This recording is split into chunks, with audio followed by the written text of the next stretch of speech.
அன்பார்ந்த ஜோதிட ஆர்வலர்களே, கடந்த ஒரு வாரமாக லக்னங்களுக்கு நான் தினப்பலன் கூறி வருகிறேன். உங்களில் பலருக்கு ராசிக்குத்தானே தினப்பலன் சொல்வார்கள், இவர் என்ன லக்னத்திற்கு சொல்கிறார், இது எப்படி ஏற்றுக்கொள்வது, இது எப்படி சாத்தியமாகும், அப்படி ஒரு குழப்பம் எல்லோர் மனதிலும் எழும் என்று எனக்கு தெரிகிறது.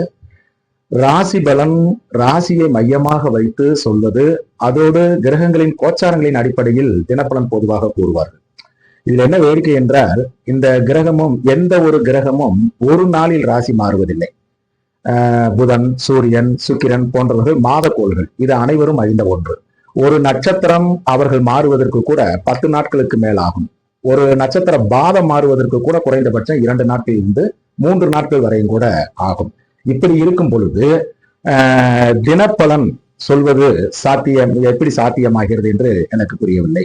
சரி, சந்திரனை வைத்துத்தான் இது சொல்கிறார்கள் என்றால், சந்திரன் கூட ஒரு ராசியை கடக்க 2.25 நாள் ஆகிறது. அப்பொழுது அதுவும் சாத்தியமற்றதாகிறது. ஆகையால் தான் நான் லக்னத்தை மையமாக வைத்து சந்திரன் ஒவ்வொரு நாளும் ஒரு நட்சத்திரத்தை கடக்கும் பொழுது அந்த லக்னக்காரர்களை சந்திரன் எவ்வாறு சலனப்படுத்துகிறார் என்பதை வைத்து பலன் சொல்கிறேன். ஏனென்றால் நேற்று இருப்பது போல் இன்று இல்லை, இன்று இருப்பது போல் நாளை இல்லை. இது நம்ம அனைவருக்கும் தெரியும்.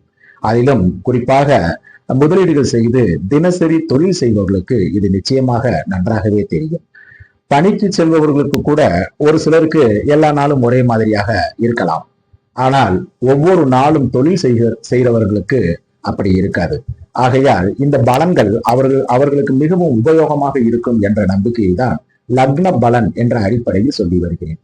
இந்த இடத்தில் உங்களுக்கு ஒரு சந்தேகம் வரலாம். அப்ப சந்திராஷ்டமம், அஷ்டமத்து சனி, ஏழரை சனி, அஷ்டம குரு, இது மாதிரியான பலன்கள் எல்லாம் சரியாகத்தானே வருகிறது என்று நீங்கள் நினைக்கலாம். இந்த மாதிரி பலன்களால் பாதிப்படைந்தவர்கள் தான் வெளியில் சொல்கிறார்களே தவிர, பாதிப்பு அடையாதவர்கள் அதை பற்றி கவலைப்படுவதில்லை. எத்தனையோ பேர் ஏழரை சனி, அஷ்டமத்து சனி, சந்திராஷ்டம தினங்களில் கூட நன்றாக இருந்திருக்கிறார்கள். நாம் அனுபவத்தில் நிறைய பார்க்கலாம். இது மாதிரி பாதிப்பு அடைபவர்களுக்கு எங்க தப்பு நடக்குது அப்படின்னு பார்த்தோம்னா, அவர்களுக்கு லக்னமும் ராசியும் ஒன்றாகவே இருந்திருக்கும். ஆகையால் பாதிப்படைவர்களுக்கு இதுதான் உண்மை. ஆகையால் இது லக்னத்தால் வந்த விளைவே தவிர ராசியினால் வந்த விளைவு இல்லை. இதை உங்களால் புரிந்து கொள்ள முடியும் என்று நான் நம்புகிறேன். நன்றி, வணக்கம்.